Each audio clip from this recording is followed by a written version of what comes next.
நித்தமும் பாடுபட்டு உழைக்கும் யாவரும் ஓரினந்தா சத்திய வார்த்தை இத நமக்கு சொல்லுது மேதினந்தா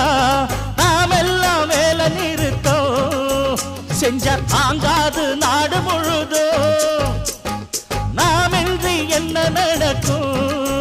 நம்ம கைதாண்டா ஓங்கி இருக்கும் அட அடிச்சாலும் குடிச்சாலும் அண்ணன் தம்பி நீயும் நானுண்டா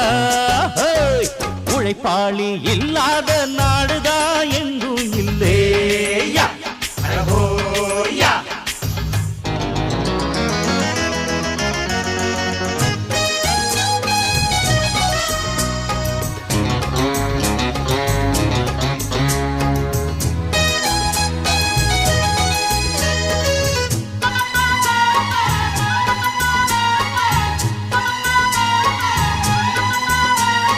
பணக்காரன் குடியேற